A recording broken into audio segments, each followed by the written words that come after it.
प्रधानमंत्री नरेंद्र मोदी के नेतृत्व में प्रगतिशील परियोजनाओं को गति देने के लिए कई प्रयास किए गए। इन प्रयासों में ऊर्जा क्षेत्र से जुड़ी परियोजनाएं भी शामिल हैं। भारत के स्वच्छ ऊर्जा संक्रमण को गति देने के लिए ग्रीन एनर्जी कॉरिडोर कार्यक्रम की परिकल्पना की गई थी। इसी कड़ी में गुजरात में भोज पुलिंग स्टेशन से बनासकांठा तक इंटर स्टेट ट्रांसमिशन सिस्टम परियोजना को लागू किया गया। करीब 2247.37 करोड़ की लागत वाली इस परियोजना के अंतर्गत लगभग 289 किलोमीटर लंबी 765 केवी डबल सर्किट ट्रांसमिशन लाइन का निर्माण किया गया। साथ ही भुज में 765/400/220 केवी सब स्टेशन स्थापित किया गया, जिसकी कुल क्षमता 4000 MVA है। हालांकि परियोजना के रणनीतिक महत्व को देखते हुए इसे सितंबर 2018 में प्रगति तंत्र के तहत माननीय प्रधानमंत्री द्वारा समीक्षा के लिए लिया गया। समीक्षा के दौरान प्रधानमंत्री ने गुजरात सरकार के मुख्य सचिव और संबंधित जिलों के कलेक्टरों को स्पष्ट निर्देश जारी किए और लंबित मुद्दों को जल्द सुलझाने के लिए कहा।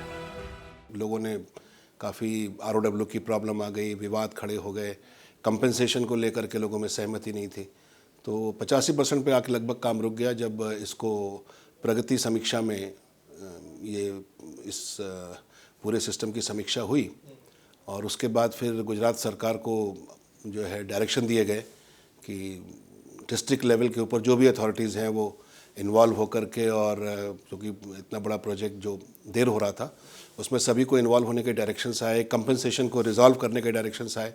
और उसके बाद जब प्रगति की समीक्षा पूरी हुई तो उसके बाद फिर जमीनी स्तर के ऊपर हर तरफ से काम बहुत तेजी से चालू हुआ। इसके बाद जमीनी स्तर पर तेज निर्णायक कार्यवाही देखने को मिली और समय रहते सभी समस्याओं को निपटाया गया। परिणाम स्वरूप ये महत्वपूर्ण परियोजना 1 मार्च 2019 को सफलतापूर्वक कमीशन कर दी गई। इस परियोजना का प्रभाव केवल तकनीकी नहीं बल्कि सामाजिक और आर्थिक भी है। कच्छ क्षेत्र से बड़े पैमाने पर नवीकरणीय ऊर्जा के निर्बाध प्रवाह से गुजरात और आसपास के राज्यों में ग्रिड स्थिरता बढ़ी, नवीकरणीय ऊर्जा की कटौती घटी और उपभोक्ताओं को सस्ती व विश्वसनीय बिजली उपलब्ध हुई। निर्माण के दौरान स्थानीय स्तर पर रोजगार और आर्थिक गतिविधियों को भी काफी बढ़ावा मिला।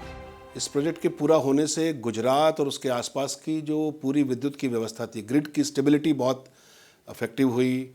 लोगों को कर्टेलमेंट जो हो रहा था पावर का, क्योंकि पहले पूलिंग में पावर तो आ रही थी लेकिन चूंकि आगे निकल नहीं पा रही थी इसलिए जनरेशन का भी कर्टेलमेंट हो रहा था, तो लोगों को ही नुकसान नहीं था, साथ ही साथ जो इन्वेस्टर्स हैं, जो प्रोजेक्ट बनाने वाले हैं, उनका भी इवैक्यूएशन नहीं हो पा रहा था, वो नुकसान में चल रहे थे, वो भी सब खत्म हुए।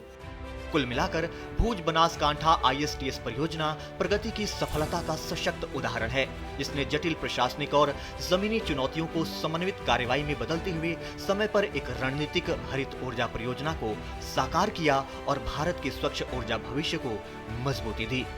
Bureau report, DD news.